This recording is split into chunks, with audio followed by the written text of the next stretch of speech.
रात का समय था। घड़ी में 11:56 हो रहे थे। राजीव चौक मेट्रो स्टेशन लगभग पूरा खाली हो चुका था। लोगों की भीड़ जो दिन भर इस जगह को भर देती थी अब गायब थी। लाउड स्पीकर पर धीमी आवाज़ गूंज रही थी, यात्री कृपया ध्यान दें, यह आज की अंतिम ट्रेन है। प्लेटफार्म पर सिर्फ कुछ ही लोग बचे थे। हवा में अजीब सा ठंडापन था। उसी समय दौड़ते हुए एक युवक प्लेटफॉर्म पर पहुंचा। उसका नाम था रवि, एक आईटी कंपनी में काम करने वाला साधारण लड़का जो आज ऑफिस में ओवर टाइम के बाद देर से मेट्रो स्टेशन पहुंचा था। ट्रेन के दरवाजे बंद ही होने वाले थे। रवि ने बिना सोचे दौड़ लगाई और अंदर कूद गया। दरवाजे बंद हुए और ट्रेन चल पड़ी। उसे लगा चलो बच गया, वरना रात भर फंसना पड़ता। लेकिन उसे क्या पता था वो ट्रेन उसे घर नहीं कहीं और ले जाने वाली थी। रवि ने चारों तरफ देखा, पूरा कोच खाली था। सिर्फ 5 लोग बैठे थे। लेकिन अजीब बात यह थी, कोई भी नहीं हिल रहा था, कोई फ़ोन नहीं चला रहा था और कोई बात भी नहीं कर रहा था। सबके चेहरे झुके हुए थे, जैसे वो सो नहीं रहे बल्कि किसी का इंतज़ार कर रहे हों। रवि को थोड़ा अजीब लगा, लेकिन उसने सोचा शायद सब थके हुए होंगे। वह खिड़की के पास बैठ गया। कुछ मिनट बाद रवि को अचानक महसूस हुआ कोई उसे देख रहा है। उसने नज़र उठाई, सामने वाली सीट पर बैठा एक आदमी बिल्कुल स्थिर बैठा था और उसकी आंखें सीधे रवि पर टिकी हुई थीं। वह पलक तक नहीं झपक रहा था। रवि असहज हो गया। उसने नज़र हटाई, लेकिन जैसे उसने खिड़की के शीशे में देखा, उसी आदमी का रिफ्लेक्शन अब भी उसे घूर रहा था, जबकि असल में उसने चेहरा झुका लिया था। रवि का दिल हल्का सा धड़कने लगा। चलती ट्रेन 5 मिनट, 10 मिनट, 15 मिनट, कोई स्टेशन नहीं आया। रवि चौंक गया। इतना लंबा गैप कैसे हो सकता है? उसने मोबाइल निकाला, नेटवर्क गायब था और समय अब भी 11:56 ही दिखा रहा था। तभी स्पीकर से आवाज़ आई, अगला स्टेशन अंतिम स्टेशन।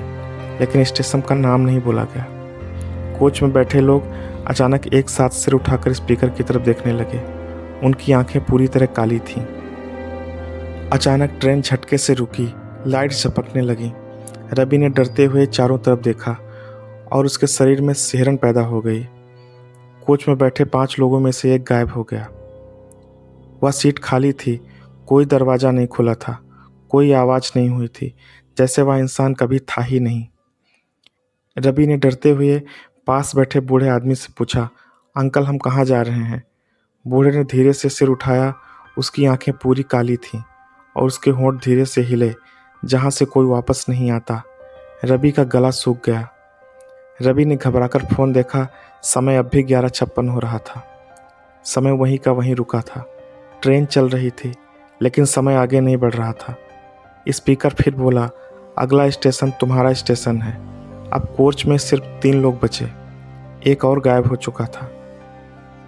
रवि ने डरते हुए खिड़की में देखा, लेकिन उसमें उसका रिफ्लेक्शन नहीं था। वहाँ एक जला हुआ चेहरा लिए एक आदमी खड़ा था। आंखें धसी हुई थीं, त्वचा पिघली हुई और वह चेहरा धीरे धीरे मुस्कुरा रहा था। रवि चीखने ही वाला था कि अचानक ट्रेन रुक गई। दरवाजे खुले, बाहर कोई प्लेटफॉर्म नहीं था, बस घना अंधेरा। स्पीकर की आवाज़ गूंजी, जो इस ट्रेन में चढ़ता है उसे उतरना ही पड़ता है। कोच के बाकी लोग खड़े हो गए।